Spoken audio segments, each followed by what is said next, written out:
नमस्ते मेरे प्यारे बच्चों। आज हम क्लास 10 के अर्थशास्त्र में से मुद्रा एवं बचत साख चैप्टर को लेकर के हाजिर हैं। देखिए, इसमें से सबसे पहला प्रश्न है, विनिमय की प्रारंभिक अवस्था में मनुष्य का व्यापार किस पर आधारित है। तो मनुष्य का व्यापार विनिमय की प्रारंभिक अवस्था में वस्तु विनिमय पर, यानी एक का ए नंबर हो जाएगा आपका। ठीक है। उसके बाद आपका दूसरा प्रश्न आता है, मुद्रा वह है जो मुद्रा का कार्य करती है। मुद्रा यह परिभाषा किसने दी। मुद्रा की यह परिभाषा किसने दिया। ये दिया हार्टले विदर्स ने, 2 का सी नंबर हो जाएगा।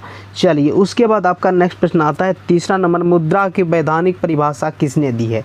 तो मुद्रा की वैधानिक परिभाषा प्रो नैप ने दिया है, 3 का डी नंबर हो जाएगा। चलिए, उसके बाद चौथा नंबर प्रश्न आता है, मुद्रा के प्रमुख कार्य क्या हैं। तो देखिए, मुद्रा का प्रमुख कार्य है विनिमय का माध्यम, मूल्य का मापक, मूल्य का संचय, यानी 4 का सब हो जाएगा डी नंबर। चलिए, उसके बाद देखिए नेक्स्ट प्रश्न आता है आपका 5वां नंबर, निम्नलिखित में विधि ग्रह मुद्रा कौन है। ठीक है, विधि ग्रह मुद्रा, विधि ग्रह मुद्रा आपका नोट और सिक्का है, 5 का डी नंबर हो जाएगा। चलिए, उसके बाद 6ठा नंबर आपका प्रश्न आता है, विनिमय का सर्वोत्तम माध्यम आपको बतलाना है। तो विनिमय का सबसे अच्छा माध्यम मुद्रा है, 6 का सी नंबर हो जाएगा। चलिए, उसके बाद देखिए 7वां नंबर आपका प्रश्न है, मुद्रा वह धुरी है जिसके चारों ओर अर्थ विज्ञान घूमता है। यह अर्थशास्त्री का कथन है। यह किस अर्थशास्त्री का कथन है। तो यह है आपका मार्शल का, 7 का सी नंबर हो जाएगा मार्शल का। ठीक है। उसके बाद 8वां नंबर देखिए प्रश्न आता है, निम्नांकित में किस मुद्रा में वहीनता अधिक होती है। किस मुद्रा में विहीनता अधिक होती है। पत्र मुद्रा में, 8 का सी नंबर हो जाएगा आपका पत्र मुद्रा।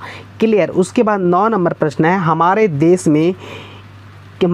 में किस मुद्रा को वैधानिक मान्यता प्राप्त है। तो हमारे देश में पत्र मुद्रा को वैधानिक मूल्यता प्राप्त है। ठीक है, मान्यता, 9 का डी नंबर हो जाएगा।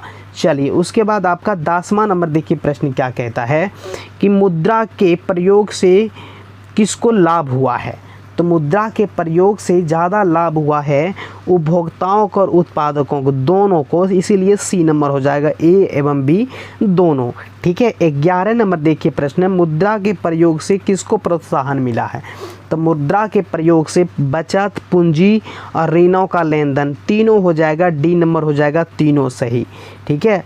उसके बाद देखिए आपका नेक्स्ट प्रश्न आता है, इसमें आपका नेक्स्ट प्रश्न देखिए क्या आता है, पूंजी निर्माण। ठीक है, पूंजी का निर्माण होता है। पूंजी का जो निर्माण होता है कैसे होता है, बचत के द्वारा, 12 का सी नंबर बचत के द्वारा। उसके बाद 13 नंबर प्रश्न आता है, साख का क्या अर्थ है। देखो, साख का अर्थ क्या है, इसमें है विश्वास करना, ऋण लौटाना, दोनों होना चाहिए, यानी ए बी दोनों। ठीक है, 13 का सी नंबर हो जाएगा। उसके बाद आपका 14 नंबर प्रश्न है, साख का प्रयोग होता है। तो साख का प्रयोग होता है देखिए उपभोग के लिए, विनिमय के लिए, दोनों के लिए, 14 का सी नंबर हो जाएगा, ए बी दोनों। उसके बाद आपका 15 नंबर प्रश्न आता है, व्यावसायिक बैंकों द्वारा दिए जाने वाला ऋण को क्या कहते हैं। तो व्यावसायिक बैंक के द्वारा जो ऋण दिया जाता है वह आपका साख मुद्रा, बैंक मुद्रा, यानी सी नंबर हो जाएगा, ए बी दोनों। ठीक है। उसके बाद आपका 16 नंबर प्रश्न आता है, मुद्रा के कार्य हैं।